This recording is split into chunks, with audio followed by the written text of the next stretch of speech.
ప్రభుత్వ వ్యతిరేక ఓటు చీలనివ్వను అని ఎందుకన్నారు ఆయన?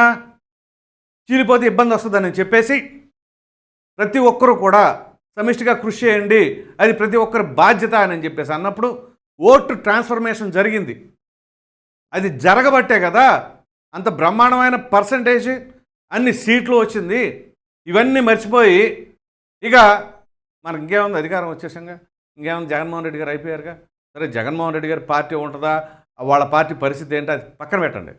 ముందు మనం ఏంటో చూసుకోవాలిగా. మనం ఏం చేసినా చలామణి అవుతుంది అనుకుంటే తప్పది. ప్రజాస్వామ్యంలో పొరపాటును కూడా జరగదు. ఇదే తెలుగుదేశం పార్టీ పరిస్థితి అయిపోయిందని చెప్పేసి వాళ్ళు ఆ సమయంలో విర్రవీగారు. ఏమైంది? ప్రజల మద్దతు ఉంటే ఎవరిని ఏం చేయలేరు.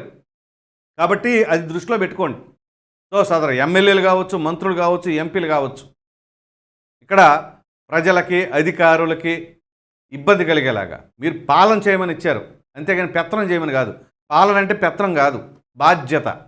ఆ బాధ్యతాయుతంగా ఉంటే మంచిది. ఆ పార్టీకి కావచ్చు, ప్రభుత్వానికి కావచ్చు, సదరు నాయకులందరికీ కావచ్చు. అలా కాకుండా ఇదే తరహా వ్యవహార శైలితో ఉన్నారనుకోండి, చూశారు కదా 24లో ఏం జరిగిందో, అలాంటి పరిస్థితి వస్తుంది. అది దృష్టిలో పెట్టుకొని ప్రజలకి మంచి సేవ అందించండి. ఇది మొత్తానికి పరిస్థితి.